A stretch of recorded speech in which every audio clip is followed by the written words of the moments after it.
নমস্কার বন্ধুরা, কুচিন্স কিচেনে আপনাদের সবাইকে স্বাগত। আশা করছি সবাই খুব ভালো আছেন। আজ আমি নিয়ে এসেছি আমাদের সকলের অত্যন্ত প্রিয় চিকেন পকোড়ার রেসিপি নিয়ে।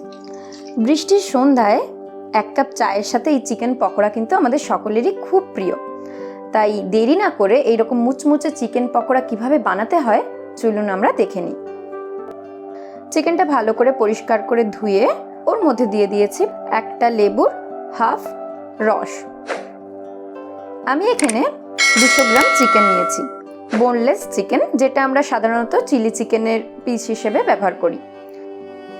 ওর মধ্যে দিয়ে দিয়েছি পরিমাণ মতো নুন এবং 1 টিস্পুন হলুদ গুঁড়ো। এরপর কিছু কিছু মশলা আমি এর মধ্যে অ্যাড করব। এখানে আমি দিয়েছি 1 টিস্পুন লাল লঙ্কার গুঁড়ো, 1/4 টিস্পুন ধনে গুঁড়ো, 1/4 টিস্পুন জিরে গুঁড়ো,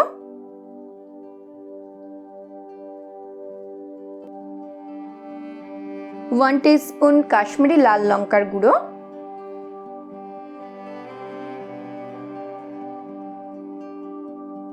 এবং সবশেষে 1 টিস্পুন গরম মশলা গুঁড়ো।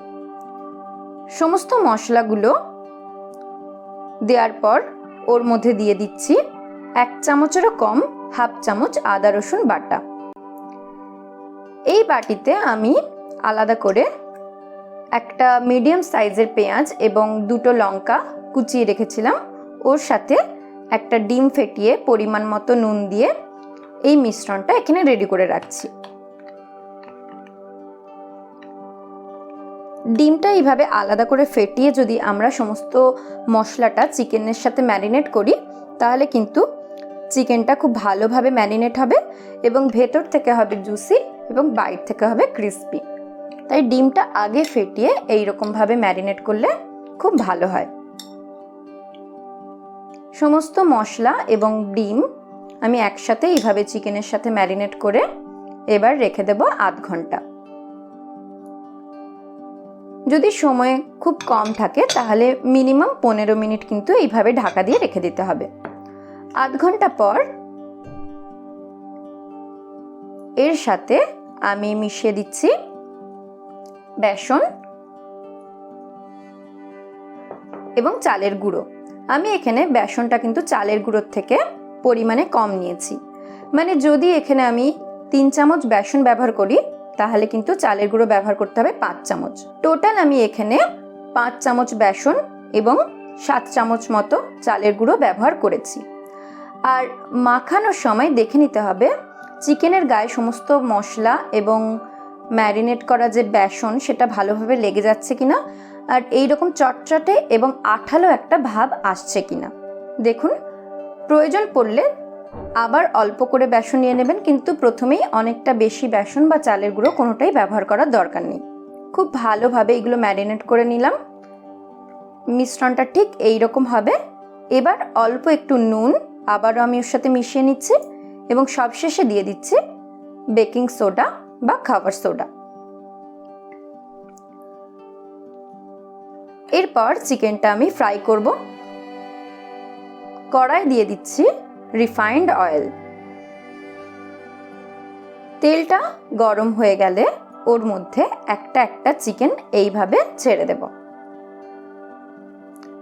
খুব বেশি হাই ফ্লেমে কিন্তু চিকেনটা আমরা ফ্রাই করব না, মিডিয়াম টু হাই ফ্লেমে রেখে এটা আমরা ভাজবো।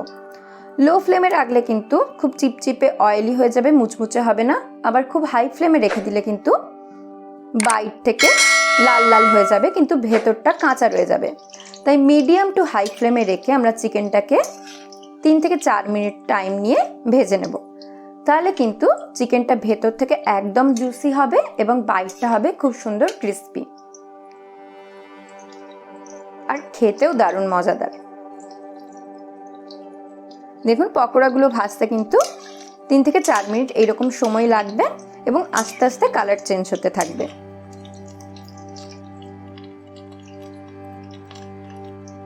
এইবারে একটা ছান্তার সাহায্যে আমরা চিকেন পকোড়াগুলো ছেঁকে একটা টিস্যু পেপারের মধ্যে রেখে দেব। যদি টিস্যু পেপার বাড়িতে না থাকে তাহলে কিন্তু খবরের কাগজের ওপর রেখে দিলেও তেলটা অনেকটা অ্যাবজর্ব হয়ে যায়। তৈরি হয়ে গেল আমাদের দারুণ স্বাদের মুচমুচে ক্রিস্পি চিকেন পকোড়া। এইরকম চিকেন পকোড়া কিন্তু দারুণ খেতে হয় এবং এর স্বাদ কিন্তু অতুলনীয়। সাধারণত আমরা বিয়ে বাড়ি বা অনুষ্ঠান বাড়িতে যে চিকেন পকোড়া খেয়ে থাকি তার থেকেও মজার হবে এই চিকেন পকোড়া। তাই আর দেরি নয় বন্ধুরা, আজকেই বাড়িতে বানিয়ে ফেলুন এই অসাধারণ স্বাদের চিকেন পকোড়া এবং আমাকে কমেন্ট করে জানাতে কিন্তু একদম ভুলবেন না। আর আপনি যদি এখনও আমার চ্যানেলটি সাবস্ক্রাইব না করে থাকেন তাহলে অতি অবশ্যই আমার চ্যানেলটি সাবস্ক্রাইব করবেন এবং পাশে থাকা বেল আইকনটি প্রেস করবেন, যাতে আমি যখনই কোনো নতুন রান্না দেব নোটিফিকেশন কিন্তু সবার আগে আপনার কাছেই পৌঁছে যাবে। তাহলে আজকের মতো টাটা, দেখা হচ্ছে পরের ভিডিওয়ে। ভালো থাকবেন, সুস্থ থাকবেন। অনেক ধন্যবাদ।